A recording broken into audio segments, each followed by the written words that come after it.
2 minutes away from opening bell here as you take a live look at the New York Stock Exchange. Interesting crowd here gathered, waiting opening bell here less than 2 minutes away, 9:28 Eastern time in New York. But the big news in the financial world this morning is a new jab in the ugly feud over interest rates. President Trump and Fed Chairman Jerome Powell have been trading jabs for weeks now. The president calling Powell dumb and criticizing him on the world stage. Now, Powell is quietly firing back, blaming high interest rates on President Trump. He says the president's tariffs kept the Fed from cutting rates, saying, quote, "We didn't overreact. In fact, we didn't react at all. We're simply taking some time."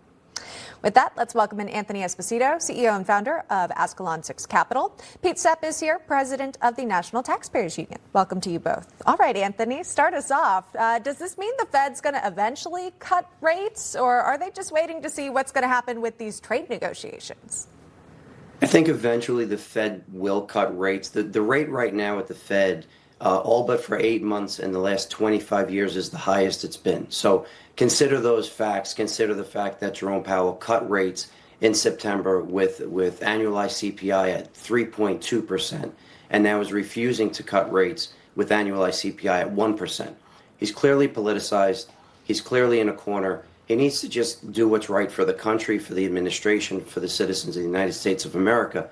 Get on board and do what's right here instead of playing politics, which is what he continues to do. Yeah, Pete, do you see that politics at play now? The Fed chair essentially blaming this off on tariffs, this feud between Trump and Powell. Is that bad business, or is it just good cop, bad cop negotiation, if you will? What do you make of this now back and forth? Because it's supposed to be acting independently, but now obviously specifically responding to the tariffs, Pete.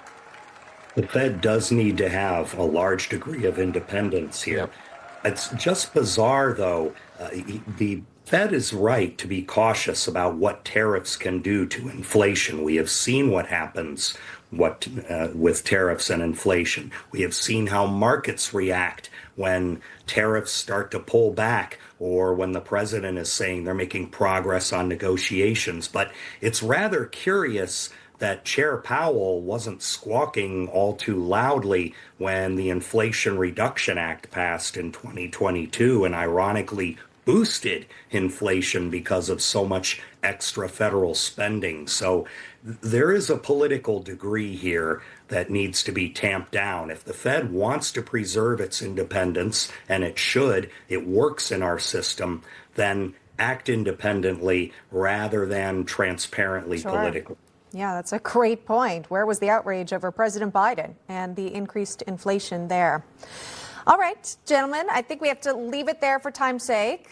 Anthony and Pete, thank you so much. My pleasure.